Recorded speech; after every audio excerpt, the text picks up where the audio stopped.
ස්වාධීනයන් හැටියට අද අපි කතා කරන්න යන්නේ අපි ඉල්ලන්න යන්නේ ගවර්න්මන්ට් එකෙන් ඉල්ලන්න යන්නේ තව අත්‍යවශ්‍යම කාරණා දෙකක්. මේ රට දියුණු කරන්න ඕන නම් අත්‍යවශ්‍යම කාරණා දෙකක්. පළවෙනි කාරණාව තමයි IPO එහෙම නැත්නම් National Patent බලපත්‍ර ගන්නවා කියන්නේ මොන හරි දෙයක් හොයාගත්තාම patent බලපත්‍රයක් ගන්නවා කියන්නේ. අන්නේ patent බලපත්‍රය ගන්න විදිය බොහොම ඉක්මන් කරන්න. අපේ ලංකාවේ ගත්තොත් එහෙම patent බලපත්‍රයක් ගන්න විදිහක් ගැන කවුරුත් දන්නේ නැහැ. බොහෝ දෙනෙක් දන්නේ නැහැ. patent බලපත්‍රයක් ගන්න විදිහ ඉතාමත්ම ඉක්මන් කරන්න.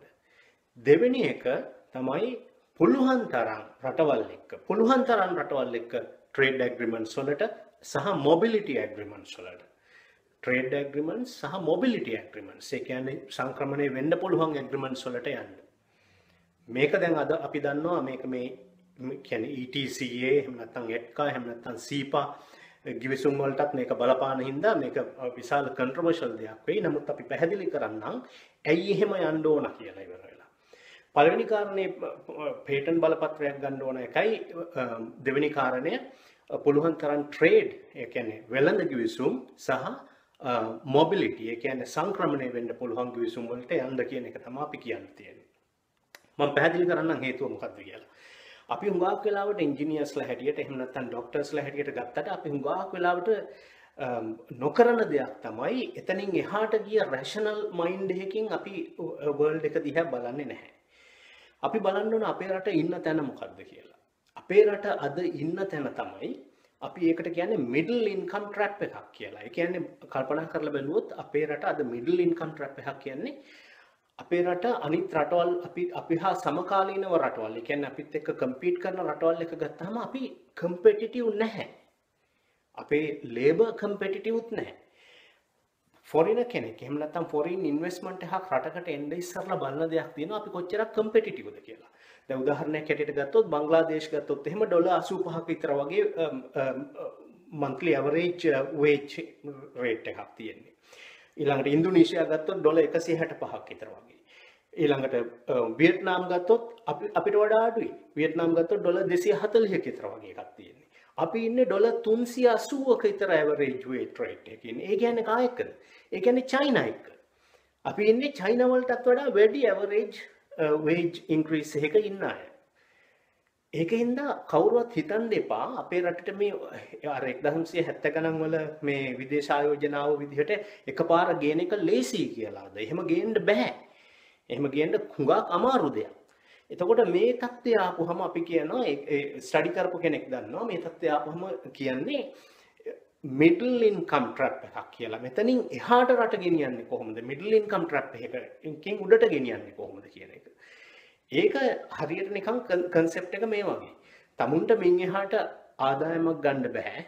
මින් එහාට තමුන්ගේ තියෙන හැකියාවන් එක්ක ආදායම වැඩි කරගන්න බෑ. වැඩි කරගන්න පුළුවන් කොහොමද? වැඩි කරගන්න පුළුවන් වෙන්නේ ඒකට value added. ඒ කියන්නේ තමුන් නිෂ්පාදනය කරන දේවල් වලට තව value add කරලා. එහෙම add කරන්න අපේ කම්පැනි අද හැදිලා නැහැ. අපේ අවුරුදු ගාණක් තිස්සේ මේ මොනවද මේ ආපු සිස්ටම් එකට අනුව අපේම රටේ නිෂ්පාදන වලින් මේක කරන්න බෑ. හැදිලා නැහැ තාම. එහෙමනම් කරන්න ඕන මොකද්ද? අනිවාර්යයෙන්ම මුල් කාලේදී අවශ්‍ය වෙනවා foreign investments ගේන්න ඕන වෙනවා රටට. foreign investments ගේන්න ඕන වෙනවා. ඒ foreign investments මේ රටට ඇවිල්ලා මේ රටේ හදලා මේ රටට විකුණන ඒවා නෙමෙයි. එහෙම කරන්න බෑ. මේ රටේ හදලා මේ රටට විකුණන ඒවා කියලා කවුරුවත් ওই foreign investment දැන් චයිනා වලට යන අයත් එහෙම එන්නේ නැහැ. ඒ එන්නේ ඒ රටේ නිෂ්පාදනය කරලා value එක add කරලා වෙන රටකට විකුණනවා. ඒකේ partnership එකක්, ඒකේ ownership එකක්, එහෙම නැත්නම් ඒකේ මොන හරි component එකක් රටට එනවා. අද අපි directly compete කරනවා වියට්නාම් එක්ක. අපි directly compete කරනවා ඉන්දුනීසියා එක්ක. අපි directly compete කරනවා බංග්ලාදේශ එක්ක. මේ වගේ රටවල් ගානක් එක්ක directly compete කරනවා. දැන් කල්පනා කරලා බලුවොත් එතකොට මේ value add කරලා දැන් විකුණන්නේ කොහාටද? දැන් චයිනාත් આવත් යුරෝපයට විකුණනවා එහෙම නැත්නම් ඇමරිකාවට විකුණනවා. අද ඒ රටවල් වලට විකුණන්නත් බෑ. මොකද ඒ රටවල් වල growth එක ඒ කියන්නේ ඒ රටවල් වල ආර්ථිකයේ වර්ධන වේගය අඩුයි. කියන්නේ 1.4යි 1.2යි මේ වගේ තියෙන්නේ. ඒකින්ද ඉකොනොමිස්ලා ගත්තාම මේ මිඩල් ඉන්කම් ට්‍රැප් එක කියන එකෙන් ගොඩ එන්න නම් කල්පනා කරන දෙයක් තියෙනවා. කල්පනා කරලා බලන්න කැනඩාව, ඇමරිකාව, මෙක්සිකෝ ගත්තාම මිලියන ජනගහනයේ ඉන්නවා මිලියන 540ක් කිට්ටු වෙන්න. නමුත් ආර්ථිකයේ මොකද්ද? ආර්ථිකයේ ඩොලර් ට්‍රිලියන 19ක විතර වගේ ආර්ථිකයක්. ඊළඟට ඩෙවලොප් යුරෝපය ගත්තාම දියුණු වෙච්ච යුරෝපය ගත්තාම මිලියන 750ක් විතර වගේ ඉන්නවා.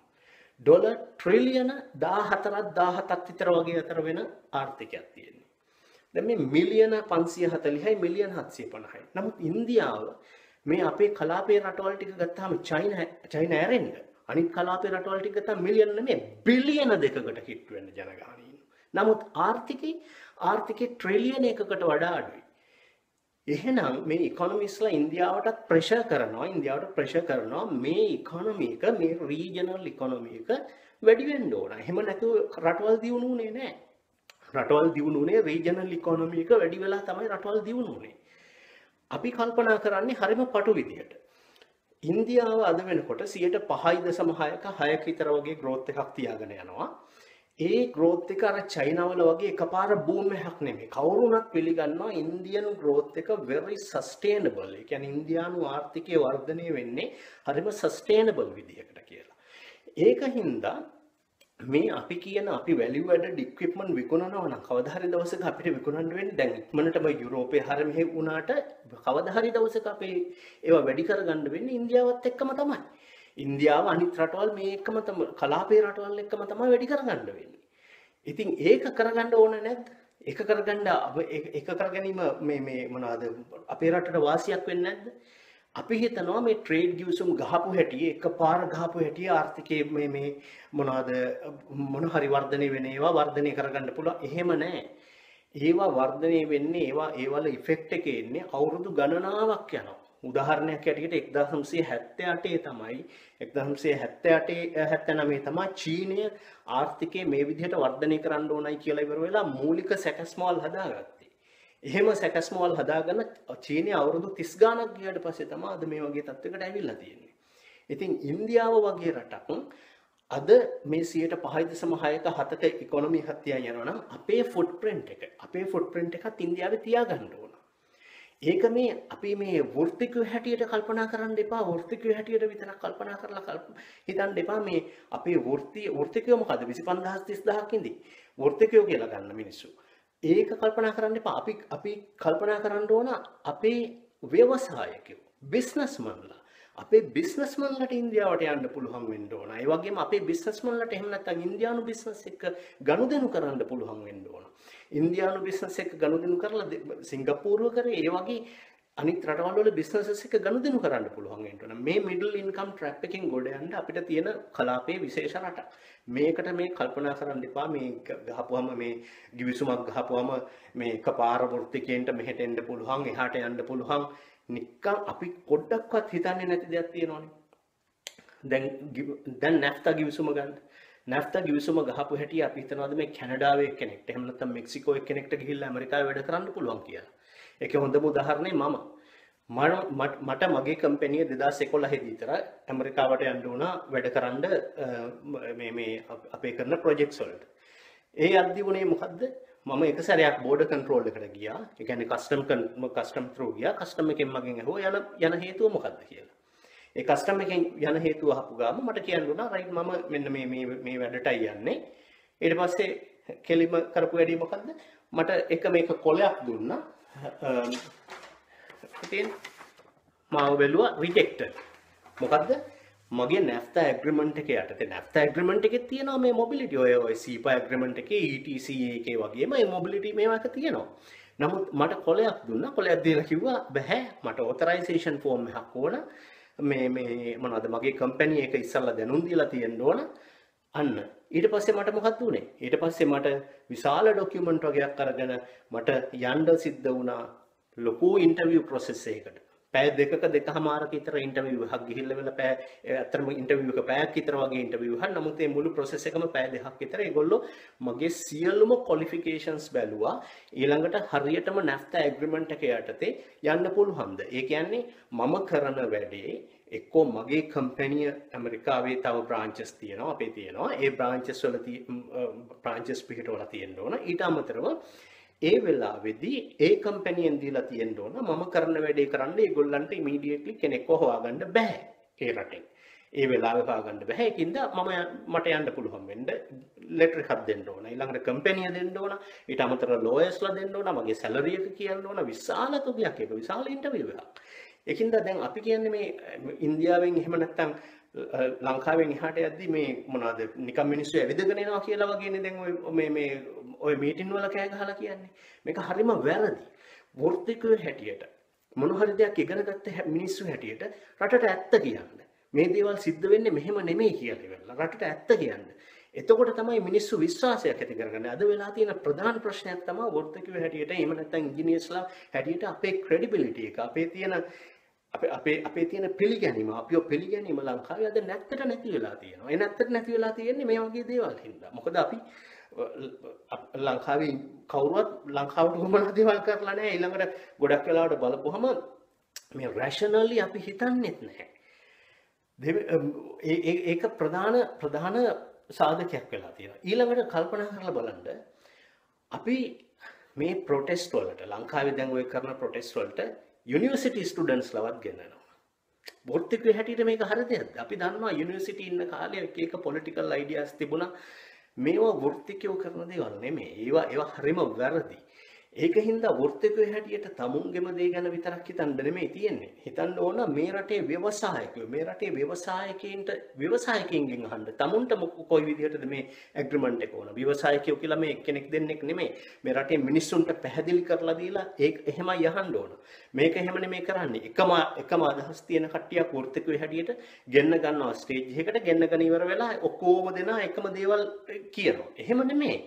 ෆැසිලිටේට් කරන්න මිනිස්සුන්ට ෆැසිලිටේට් කරන්න විවිධ අදහස් තියෙන අයවත් ගෙනල්ලා විවිධ සාකච්ඡාවක් හැටියට ගෙනියන්න. එතකොටයි මිනිස්සු දැනගන්නේ වෘත්තිකව පාරට බහලා මේක කරන්න ඕන දෙයක් නෙමෙයි. හරි අපි සාකච්ඡාවෙන් පිට ගියා. නමුත් දෙවෙනි එක තමයි අත්‍යවශ්‍ය කරන දෙයක් තමයි මේ මිඩල් ඉන්කම් ට්‍රැප් එක කියන එකෙන් ගොඩ ආවේ. අනිත් රටවල් ගොඩාපු රටවල් තමයි සවුත් කොරියාව. ඔය වගේ රටවල් ගොඩක් රටවල් තියෙනවා මිඩල් ඉන්කම් ට්‍රැප් එකෙන්. කියන්නේ මැලේසියා, සවුත් කොරියා, ඊළඟට ඉන්දුනීසියාව බොහොම මෑතකදී ගොඩ එන රටක්, වියට්නාමයේ ඊළඟට ගොඩ එන රටක් හැටියට දැකලා තියෙනවා. ඒ ගොඩ ආවේ කොහොමද? අර වැලියු ඇඩඩ් දේවල් එක්ස්පෝර්ට් කරලා එහෙම නැත්නම් වැලියු ඇඩඩ් දේවල් අනිත් වෙන රටවල් වලට ඇරලා. ඒ අරින අතරෙම වෙන්න ඕන දෙයක් තමයි තමුන්ගේ රටේ තියෙන නිෂ්පාදනයි ඒ වගේම අපේ රටේ තියෙන හොඳම දෙයක් තමයි අපේ හොඳ එඩියුකේටඩ් මිනිස්සු ටිකක් ඉන්නවා. ඒ මිනිස්සු ටික ඉනෝවේට් කරන දේවල්. මේ ඉනෝවේෂන්ස් කියන එක හරිම වැදගත් රටකට. මේ ඉනෝවේෂන්ස් කියන එක ඉනෝවේට් කරපු ගාම අපිට තියෙන්න ඕන ඒවල පේටන්ට් බලපත්‍ර ගන්න පුළුවන් වෙන්න ඕන. සමහර දේවල් තියෙනවා ඉනෝවේට් කරපුවාම අපේ මිනිස්සු දන්නෙත් නැහැ මොකද්ද මේ පේටන්ට් බලපත්‍රයක් කියන්නේ කියලා ඉවරලා. මම දැකලා තියෙනවා මේ ලංකාවේ කොල්ලෝ කියන්නේ හොඳට මේ ඉස්කෝලේ යන කොල්ලෝ ඉනෝවේට් කරන දේවල් තියෙනවා. ඒගොල්ලෝ දන්නේවත් නැහැ පේටන්ට් බලපත්‍රයක් සමහරලාට මොකද්ද. ඊට පස්සේ පේටන්ට් බලපත්‍රය ගත්තට පස්සේ ඒ පේටන්ට් බලපත්‍රේ වෙන කෙනෙක් ඒ දේ නිෂ්පාදනය කරනවා නම් වෙන රටක නිෂ්පාදනය කරනවා නම් රොයල්ටි ෆී එකක් ගන්න පුළුවන්. ඒක විකුණද්දී හැම විකුණන බාණ්ඩ එකටම ගන්න පුළුවන් රොයල්ටි ෆී එකක් තියෙනවා. මේවා ගැන දැනුවත් කරන්න. මේ ව්‍යවසායකින්ව දැනුවත් කරන්න. ඊළඟට පේටන්ට් බලපත්‍රයක් ගන්න පුළුවන් ඉක්මම්ම විදිය හදන්න. ඔයාලා දන්නවා 2008 බරක් ඔබාමා ඇමරිකාවේ ජනාධිපති වෙච්ච වෙලාවේදී ගෙනාපු බිල්ස් වලින් මම හිතන්නේ 3 වෙනි නැත්නම් 4 වෙනි බිල් එක තමයි පේටන්ට් ඕවර්හෝල් බිල් කියන එක. ඒ කියන්නේ මොකක්ද ඒගොල්ලෝ කරේ? ඒගොල්ලන්ට මොකක් හරි පේටන්ට් එකක් මොකක් හරි දෙයක් ඉනෝවේට් කරලා ඉවරලා පේටන්ට් එකක් ගන්න ඒ වෙලාවේ යනවා මාස 3ක කාලයක්. මේ මාස 3ක කාලේ වැඩි කියලා ඉවර වෙලා ඒ මාස 3ක කාලේ අඩු කරගන්න පේටන්ට් ඕවර්හෝල් කියන බිල් එකක් ගෙනල්ලා ඉවර වෙලා ඊටත් වඩා අඩු කරගත්තා. අපේ මම දැක්ක සන්ඩේ ටයිම්ස් වල එකක් දාලා තියෙනවා සන්ඩේ ටයිම්ස් වල අපේ මේ පේටන්ට් එකක් සබ්මිට් කරලා පේටන්ට් එක සබ්මිට් කරන්න කාර්යාලයේ එක නිලධාරියෙක් නැහැ. ඒ වගේ රටක් කොහොමද දිනු කරගන්නේ? ඉනෝවේෂන්ස් කියන එක අනිවාර්යයෙන්ම ඕනම රටකට අවශ්‍ය වෙනවා දිනු කරගන්න. ඒ ඉනෝවේෂන්ස් වලින් හදන්නේ මිනිස්සුන්ගේ මයින්ඩ් එක හදනවා. ඒ වගේම රටේ ඉදිරි අනාගතය. ඒ කියන්නේ මොනවා හරි දෙයක් නිෂ්පාදනය කරපු මොනවා හරි දේවල් සොයාගත්ත රටවල් තමයි ඉස්සරහින් හිටියේ. අපි ඉන්නවා ඒකට හොඳ මිනිස්සු ටිකක් ඉන්නවා. ඒ මිනිස්සුන්ගේ මොරාල් එක හදන්න පුළුවන් විදිය මේක ඉගෙන ගන්න ඕන. අනිත් එක දෙවෙනි කාරණය මිඩල් ඉන්කම් ට්‍රැප් එකකින් ගොඩ යන්නේ කොහොමද කියන එක. මිඩල් ඉන්කම් ට්‍රැප් එකකින් ගොඩ යන විදි ගණනාවක් තියෙනවා. ඒක ස්ටඩි කරන්න, තමුන්ගේ රටට ඕන කරන විදිහ ස්ටඩි කරන්න. ඒකින්ද මේ ETCA CEPA කියන ඇග්‍රීමන්ට්ස් මම කියන්නේ අතිශයින් වැදගත් වෙනවා. ඊළඟට මම කියන්නම් දෙවෙනි ඊළඟට ඇයි ඒව වැදගත් වෙන්නේ කියලා. අපි කල්පනා කරලා බලුවොත් දේශපාලනිකම වශයෙන් වැදගත්කමක් තියෙනවා. කල්පනා කරලා බලන්න 1980 දී සිරිමාව බණ්ඩාරනායක සමහර කාලවලදී ඉන්දිරා ගාන්ධිත් එක්ක එච්චර හොඳ හිතවත්කමක් තිබුණ නැති කාල තිබුණා. ඒ කාලවලදී මොකක්ද වුනේ? අපේ රටේ LTTE, EPDP, EUROS මේ කියන සෑම සංවිධානයක්ම ඇති වුණා. ඊළඟට රජීව් ගාන්ධි, ජේ.ආර්. ජයවර්ධන ඇවිල්ලා රජීව් ගාන්ධිත් එක්ක හොඳ නැති කාලයක් තිබුණා. මොකක්ද වුනේ? අපේ රටේ IPKF එක ආවා. කියන්නේ ඉන්වේෂන් එකක් එහෙම නැත්නම් ඔකියුපේෂන් එකක් කරා අපේ රටට ඇවිල්ලා ඉවර වෙලා. ඊළඟට ප්‍රේමදාස ඇවිල්ලා ඉන්දියාව අකමැති දේ IPKF එක ඇරියා. ඇරපුවාම මොකක්ද උනේ? LTTE එක ෆන්ඩ් කරා. තවත් LTTE එකට ෆන්ඩ් කරලා ඉවර වෙලා මේවා ඉන්දියාවේ මහරජයටත් කන්ට්‍රෝල් නැතිව කරන්නේ සමහරවිට. ෆන්ඩ් කරලා ඉවරලා ස්ට්‍රෝං වුණා. ඊට පස්සේ ආපු මිනිස්සයා මන්මෝහන් සිං කියන්නේ කවුද? ඉකොනොමිස්ට් කෙනෙක්. මේක තමයි පළවෙනි දේ. මේ ඉකොනොමිස්ට් කෙනෙක් ආවේ.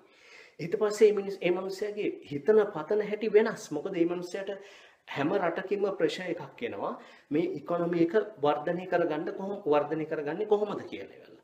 ඒ ඉකොනොමි එක වර්ධනය කරගන්න හින්දා මේ මිනිස්සයා කල්පනා කරලා ලංකාවේ LTTE එක නැති කරලා දාන්න ලංකාවේ ගවර්න්මන්ට් එකට උදව් කරලා වැඩක් කරගෙන ගියා. එයාටෙල් ආවා ඒවාව තමයි, IOC ආවා ඒවාව තමයි. නමුත් ඒ වලින් අපේ මිනිස්සුත් එම්ප්ලොයි වෙලා ඉන්නවා. එහෙම අපි මේ පටු විදිහට හිතන්න බෑ. අද එහෙම පටු විදිහට හිතනවා නම් මේ ඔය වෘත්තිකයෝ නෙමෙයි මොන මිනිස්සුන්වත් රැෂනල් මයින්ඩ් එකක් තියෙන මිනිස්සු නෙමෙයි. ඊට පස්සේ මහින්ද රාජපක්ෂ වෙන ගේම් එකක් ප්ලේ කරා ඉන්දියාවත් එක්ක. මොකක්ද උනේ? මහින්ද රාජපක්ෂටත් යන්න වුණා. අපේ රට කවදාවත් ස්ටේබල් රටක් හැටියට පවතින්නේ නැහැ ඉන්දියාවත් එක්ක හරි සම්බන්ධතාවයක් ගොඩනගා ගත්තේ නැත්තම්. අද ඉන්දියාව අර 1970 ගණන් වල තිබිච්ච කමියුනිස්ට් ක්‍රමයට යන්න හදන ඉන්දියාවක් නෙමෙයි. අද ඉන්දියාව ඇවිල්ලා ඩිරෙක්ට්ලි කියන්නේ ඉම්ප්‍රූව් කරගන්න හදන ඉන්දියාවක් තියෙන්නේ. ඒ කියන්නේ ඉකොනොමි එක ඉම්ප්‍රූව් කරගන්න හදන ඉන්දියාවක් තියෙන්නේ. කවුරුත් අපේ මිනිස්සු කියවලා බලවලවත් නැහැ මේ වෘත්තිකයෝ කියන මිනිස්සු ඉන්දියාවේ වෙන දේ මොකක්ද කියලා ඉවරලා. ගිය මාසේ ඉන්දියාව වැඩි කරා foreign direct investments. ඒ කියන්නේ පිටරටින් එන්න පුළුවන් foreign direct investment ප්‍රමාණය 80%කට ඉස්සෙල්ලා තිබුණ 16%ක ඉඳලා 80%කට යනකම් වැඩි කරා. අද ඉන්දියාව මොකද්ද? ඉන්දියාව අසං කරනවා CEPA අසං කරා මම හිතන්නේ ජපානය එක්ක. CEPA අසං කරනවා කැනඩාව එක්ක. CEPA අසං කරනවා සවුත් කොරියා එක්ක. මේ දේවල් වලින් මොකද්ද වෙන්නේ? ඒ රටවල් වල ඉන්වෙස්ට්මන්ට්ස් ඉන්දියාවට එනවා. ඉන්දියාවට ඒ රටවල් වල ඉන්වෙස්ට්මන්ට්ස් එද්දී ඉන්දියාව බොහොම කල්පනාකාරීව ඉන්දියාව ඒවා ඉන්වෙස්ට් කරගන්නේ. එතකොට ඒ කරගද්දී අපේ ෆුට්ප්‍රින්ට් එක තියෙන්න ඕනේ නැද්ද එතන? අපේ ෆුට්ප්‍රින්ට් එක අනිවාර්යයෙන්ම තියෙන්න ඕනේ. ඒ තියාගන්නේ කොහොමද? ඒ තියාගන්නේ මේ ඇග්‍රීමන්ට්ස් වලින් තමයි තියාගන්නේ. මේ ඇග්‍රීමන්ට් එකක් ගැහුවයි කියලා බය වෙන්න එපා. මේ මිනිස්සුන්ට යන්න පුළුවන් අර පාරේ ජරා කරන්න පුළුවන් මේ වගේ කතා කියලා ඉවර වෙලා. මේ වගේ දේවල් කියලා මිනිස්සුන්ව රවට්ටන්න එපා. ඒවා බොරු. ඒවා සම්පූර්ණ කවදාවත් කොයි රටකවත් එහෙම ඇග්‍රීමන්ට් ගැහුවයි කියලා එහෙම වෙලා නැහැ. පාලමක් හැදුවා කියලා එහෙම වෙලා නැහැ. ඒකින්ද අපි කල්පනා කරන්න ඕන මීට වඩා බුද්ධිමත්. ඒකින්ද අපි ස්වාධීනව හැටියට අපි ඉල්ලන්නේ IPO ඔෆිස් එක ලංකාවේ ඉන්ටර්නැෂනල් නැෂනල් පේටන්ට් ඩ්‍රයිව්ස් ගන්න පුළුවන් IPO ඔෆිස් එක සක්‍රිය කරන්න, ඒ ඊටාම කාර්යක්ෂම කරන්න. දෙවෙනි එක මේ කියන ඇග්‍රීමන්ට්ස් ගහන්න. මේ කියන ඇග්‍රීමන්ට්ස් වලට ඉන්දියාවත් එක්ක යන්න. ඉන්දියාව නෙමෙයි, ඉන්දියාව විතරක් නෙමෙයි අපි කියන්නේ අනිත් රටවල් එක්ක යන්න. එතකොට තමයි අපේ රටේ මිනිස්සු ක්‍රමයෙන් සංක්‍රමණිකව වෙන්න පුළුවන්කම ලැබෙලා. ඒ රටවල් වලට ගිහිල්ලා බිස්නස් පටන් ගන්න. ඒක මේ අද එකපාර වෙන්නේ නැහැ. ඒ தත්ත්වය ඇති කරන්න ඕන. ඒ தත්ත්වයට රට ගේන්න රජයකටයි පුළුවන්. රජයක් තමයි මේ වගේ தත්ත්වයක් ගේන්න ඕන. ඒකින්ද අන්න ඒක අත්‍යවශ්‍ය කාරණයක්. මේ කාරණා දෙක. එකක් IPO office එක පණ ගන්න ඕන එක, අනිත් එක මොනවාද මේ කියන්නේ free trade agreements වලට යන එක අත්‍යවශ්‍ය දෙයක්. බොහොම ස්තුතියි. Hello everybody. Again, as independents and especially as an engineer, I would like to suggest another two things that affect us directly or indirectly too, for the development of the country. One is we had to reactivate the National Intellectual Property Office. What does that mean? The National Intellectual Property Office is where when somebody innovates something, goes and applies for his patent. And if we don't go for these things, and if we don't apply for the patent, then he loses the right to claim for his innovation. Anybody else in the world can do the same thing, and he say, okay, I am entitled to this, and I'm the person who innovated this at the first place.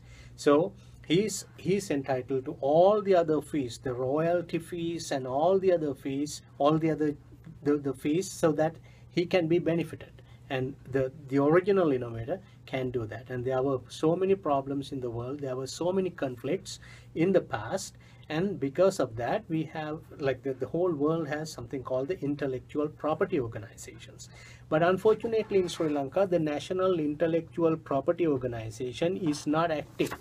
And recently I read an article in Sunday Times, and it's sorrowful. It's really sorrowful to read that. And they have only the director, but there's no staff there. And some of the innovators have published some articles, have brought up their stories. They have said, like, sometimes they go and they apply for it, and even to get a reply, it took a year. And this is not acceptable. This is absolutely not acceptable. You know, in 2008, when Barack Obama came to power, this is one of the things he did. He brought up something called the IPO overhaul bill, Intellectual Property Overhaul Bill, where he cut down the time taken to apply and also to receive the patent. I think it took, as far as I remember, in the US, it's only about like 6 months for the whole process, but he cut it down by half. Whereas ours, like, even after a year we get the response, and then even after that we don't know what's happening. So this is important, and I'll explain you later why we need to reactivate the National Intellectual Property Office in Colombo. The other thing, one of the most controversial things, that we would like to suggest the government to go for more and more trade and mobility agreements. It's very important as a developing country we go for trade and mobility agreements. Why we say these things? Because a lot of people in Sri Lanka still don't understand how a lot of regional countries and how other countries develop in the world. As engineers or any other professionals in a developing country, we always need to look at how can be a helping hand to the development, not to be an obstruction, but instead a helping hand. Sri Lanka, now if you look at the Sri Lanka in 1970s, when J.R. Jayawardena came to power, we could remember, like, a lot of foreign direct investments came to the country. What kind of investments? Like mostly the apparel trades and the apparel factories and stuff like that. But what is happening right now in the world is very alarming, and we should know about this. As professionals, Sri Lankan professionals should know. We are not anymore a low-income country. We are a middle-income country. And our income is about like $388 average wage for a person. Like if we look at from this angle, for example, say a foreigner goes there and establishes a company, and the amount that he has to pay as an average to the workers is somewhere like $388. Vietnam is about $240, Indonesia is about $165, Bangladesh is about $85, and China, still it's about like $314. We are 388, so we can't even compete with China. And also, we are in a middle income trap. This is called in the economy. If you need to, like, as engineers, we don't trust these things like economy and stuff like that. We have no knowledge. We don't like to even look at sometimes. We just hear them and we have no idea. But if we really look at and search, it's called a middle income trap. In order to get out of the middle income trap, a lot of countries have done a number of things. One is like they have highly utilized their resource sector, their resources, so that they could get over the middle income trap. The other thing they have done is, like a lot of countries, like especially Singapore, what they have done, go for value added services. They have no natural resource, so go for the value added services and value added products. When you go value added services and value added products, okay, think about like we go for that. Now the problem we have is, where do we sell this? We cannot sell anymore to Europe. We cannot sell anymore to North America. We know they both have anemic growth, and it's only about like 1.4%, 1.3% economy, and we cannot do. So where is the economy right now? Where's the growth right now? The growth is in our region. It's the neighboring countries. India, China, those are the countries that the growth is. Think about this. This is one of the most important things our professional people never think. I think they have never thought about this. Canada, America, and Mexico, it's about like 540 million people. And the economy is $19 trillion. And the developed Europe is 750 million people, and the economy is about like $17 trillion. Sometimes it varies, 14 to 17, they say. What about us? We have 1.5 billion people, but our economy is even less than 1 trillion. So don't we need to improve this? Don't we need to improve this regional economy? And don't we understand as professionals that only if we improve our regional economy, then we can be benefited out of it? Are we so naive to understand this thing? So that is number one, okay? And that is why I say I'm against this ETC. I'm against the protesters who protest against this ETCA and CEPA. And number two, this is very important. One of the most important things, I think, in order to even think about a development of a country, we should be politically stable. None of the politically unstable countries would develop. Because think about this, like as a foreigner or even as you, if you think of going to a country and invest money, you go there and you look at number of things, and is the country safe, and can I get a return for my investment, and all these aspects. If the country is not politically stable, you can. Think about this. In 1980s, when Indira Gandhi was there, Srimao Bandaranaike was in power, and there were times that they both were in loggerheads. They didn't go well.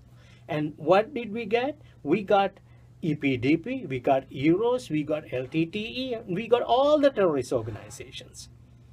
Okay, and then go to Rajiv Gandhi era. J.R. Jayawardena didn't want to work with Rajiv, and he was turning his back to Rajiv. What did we get? Invasion, occupation. Okay, and then IPKF came. If I fast forward to the next president, Premadasa, India wanted IPKF to be there, and they had the control, and Premadasa sent them. President Premadasa sent them. What did we get? Heavily funded LTTE back again, right?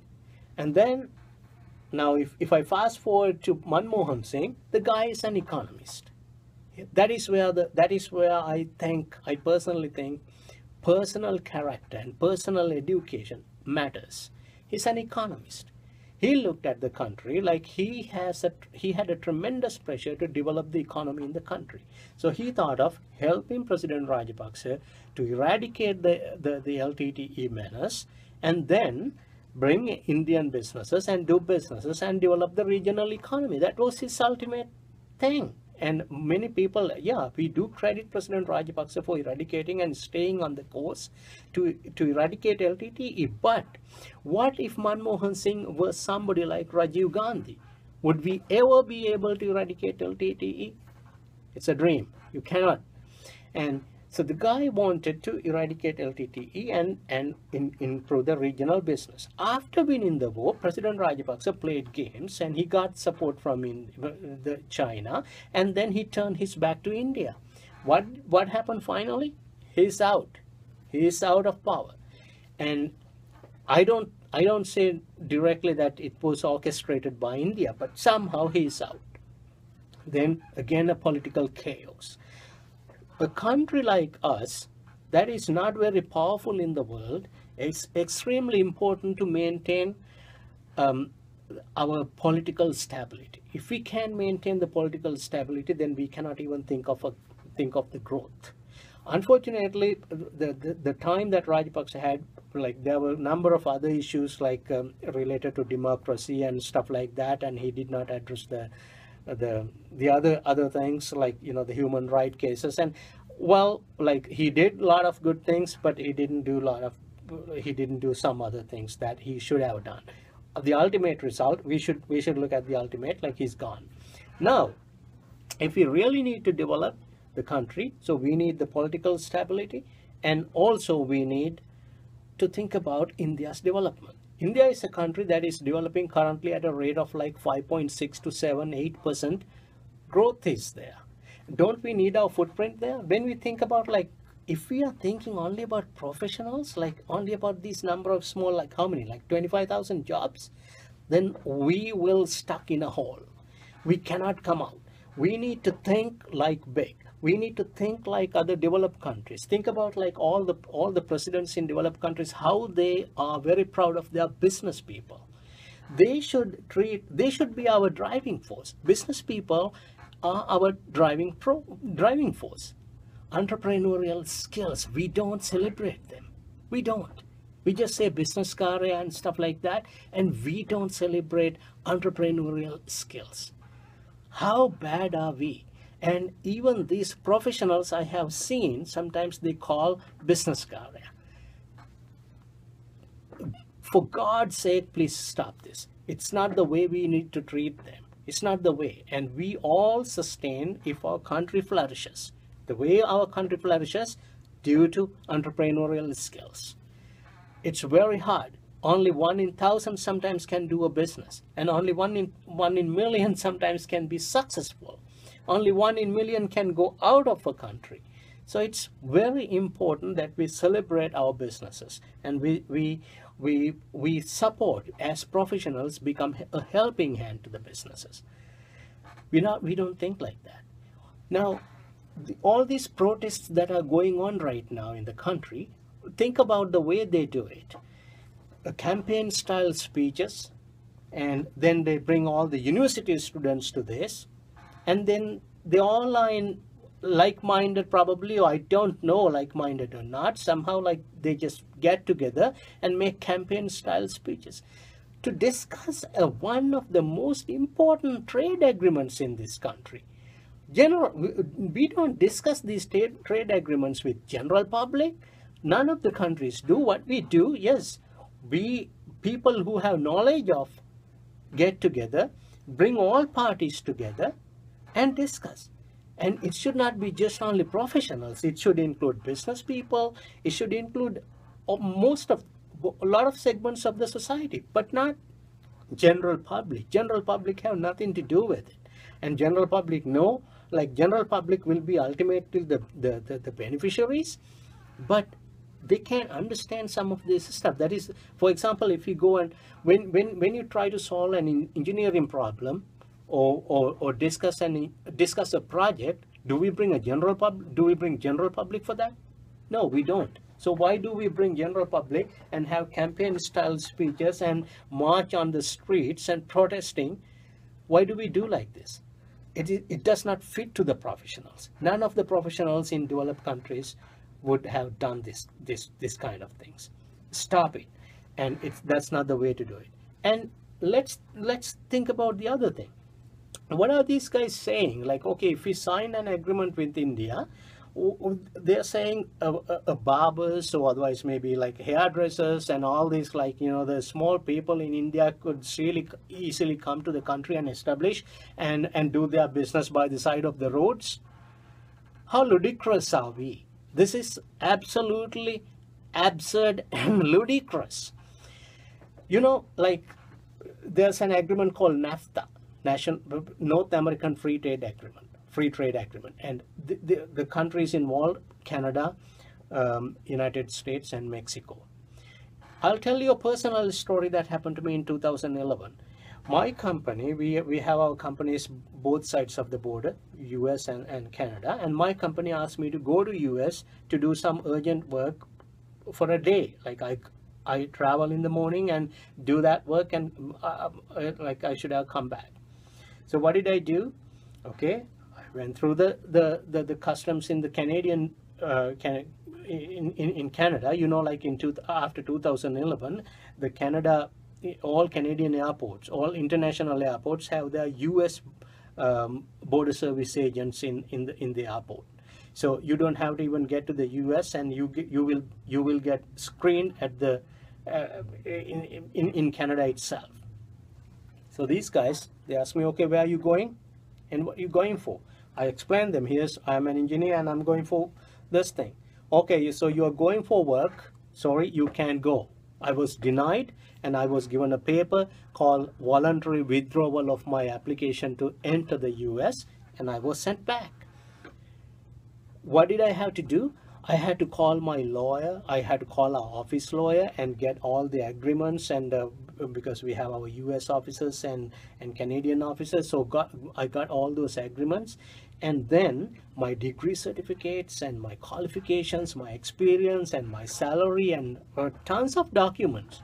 And then I had to go to the US Border Service in Niagara Falls and sat for an interview for 2 hours. The actual interview lasted for about like 1 hour and 30 minutes, but I had to be there about an hour before, so it took about like 3 hours the whole time took for the. So interview was about like 1.5 hours, a very thorough interview. What did the guy do? Like, he wanted to make sure that my application and my requirements satisfy the requirements outlined in the NAFTA agreement.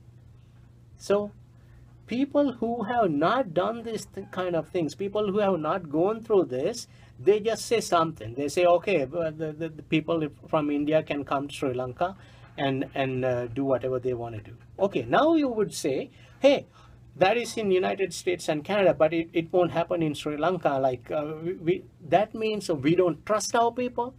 That's a different problem. So if we have a different problem, provide the answer to that problem, not just ask the government to stop trade agreements. That affects everybody, all our entrepreneurs and all our people, like, who would like to go to a country and start a business. If you think about this. If you think about starting a business and expanding it to a country, don't think like it takes ages. It takes years. Sometimes it takes generations. What you do, you have to go to that country, mingle with people. Like, you need to study all this stuff. And so today, if we start a trade agreement, in order to get the fruit of it, like, it takes years. And we need to think forward. We should not be the people who think like in the past.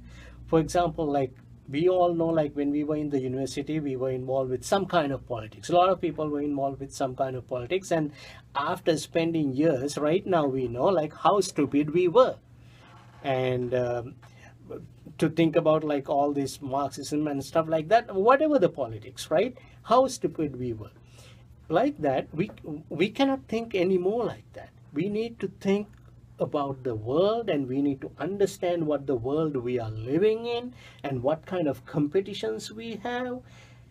That is what we need to do, and that is how proper professional people would think. They would support their entrepreneurs. They would support all other segments of the society as engineers, doctors. They would be a helping hand instead of being a barrier to them, instead of being an obstruction to them. This is ludicrous. And this campaign style speeches, this campaign style, the way you are protesting is absurd, and it's not good. And please stop it. Stop it. And it's a disgrace to the entire population. It's a disgrace to all the professionals in the country.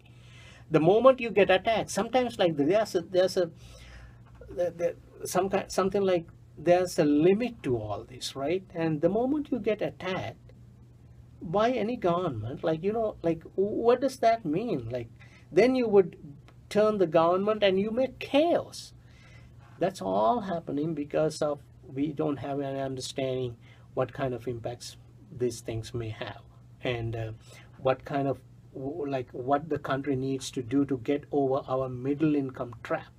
So we need to sign these agreements due to political reasons and due to economic reasons, due to all other reasons, that to get the regional development. 1.5 billion people, less than 1 trillion economy. If we can increase this at least to like 3 trillion economy, the regional economy, we will be benefited. Okay? We need to think about this, and we need to think wise. We need to think like business people. We need to think before you do anything. We need to think twice. So please be a helping hand to the people who need this kind of agreement. Thank you very much.